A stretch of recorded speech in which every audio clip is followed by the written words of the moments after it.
आप सबको आज का फ़ान के तीसरे एपिसोड में आप सबको खुशामदीद। आज हम बात कर रहे हैं अपने 3 स्पेशल सवाल जो हमारे ऑडियंस ने हमें भेजे हैं। हम उन सवालों के जवाब देंगे और उम्मीद करते हैं आप उन सब जवाबों से कुछ सीख सकेंगे। तो चले स्टार्ट करते हैं। पहला सवाल ये है कि how to how to manage my salary and track my expenses. तो बेसिकली सवाल ये है कि भाई मेरी सैलरी आती है, मैं उसको मैनेज कैसे करूँ, उसके एक्सपेंस ट्रैक कैसे करूँ। तो आई थिंक पहला सबसे मैं आपको तरीका समझना चाहिए कि आपको अपनी सैलरी को मैनेज कैसे करना है। तो मैनेज इस तरह करना है, सपोज कर ले ये एक आपका पास एक चेक है और समझ ले ये आपके 100 रुपये या 1000 रुपये की नोट है और यही आपकी सैलरी है। तो आपकी अगर सैलरी मंथ में आती है तो आप पहले से फोल्ड करें, ये 50% हो गया। इसको मजीद फोल्ड करें, ये हो गया 25%। ये आपके एक्सपेंसेस होने चाहिए। जो 50% आपने अलग कर दिए थे वो आपके लॉन्ग टर्म एक्सपेंसेस होते हैं। मतलब लॉन्ग टर्म इन्वेस्टमेंट्स हो सकती है, उसमें स्टॉक्स हो सकते हैं, इन्वेस्टमेंट हो सकती है, रियल एस्टेट हो सकता है, गोल्ड हो सकता है, कुछ भी हो सकता है। मगर लॉन्ग टर्म इन्वेस्टमेंट करके आपने इसको अलग कर देना है।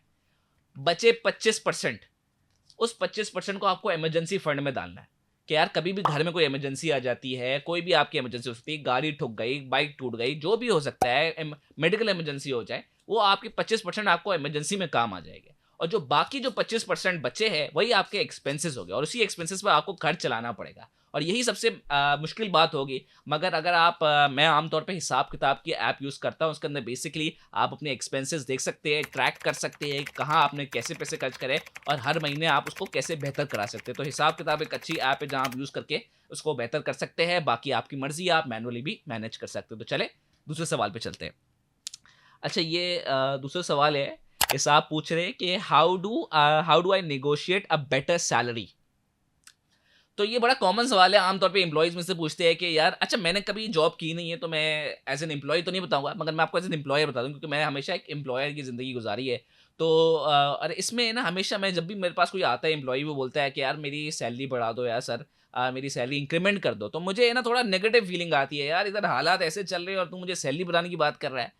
तो आई वुड पर्सनली प्रेफर, मेरे ख्याल से बाकी तमाम बॉसेस भी प्रेफर यही करेंगे कि यार जब मेरे पास कोई एम्प्लॉयी आए और वो चाहता है अपनी सैलरी इंक्रीज़ करे, तो वो मुझे बोले सर मेरी सैलरी आज 50,000 रुपये, अगर मैं अपनी सैलरी 70,000 करना चाहता हूँ, 80,000 करना चाहता हूँ, तो मैं ऐसा क्या करूँ? क्या स्टेप्स मुझे लेने पड़ेंगे जब मेरी सैलरी 70,000 या 80,000 बन जाए? तो जब वो मेरे पास ये लेकर आएगा तो मैं समझ लो फिर मैं उसको अपने ऑब्जेक्टिव्स बताऊँगा, यार ये मेरे ऑब्जेक्टिव्स है सेल्स के, एफिशिएंसी के, प्रोडक्ट के हवाले से। और जब वो मेरे ऑब्जेक्टिव समझेगा, उसे रियलाइज़ करेगा और फिर उसके बेसिस पे काम करेगा, तो मुझे ज़्यादा खुशी होगी और जब वो वक़्त आएगा मैं उसकी सैलरी खुद इंक्रीमेंट कर दूँगा। तो as an employee I also मैं इस तरह सोचता हूँ। और उम्मीद है अगर आप इस तरह शायद कोशिश करें तो शायद आपकी भी सैलरी बढ़ सके। अच्छा आखिरी सवाल ये है कि अच्छा एक एम्प्लॉयी ये पूछ रहा है, should I continue my stable job और स्टार्ट माय न्यू बिज़नेस?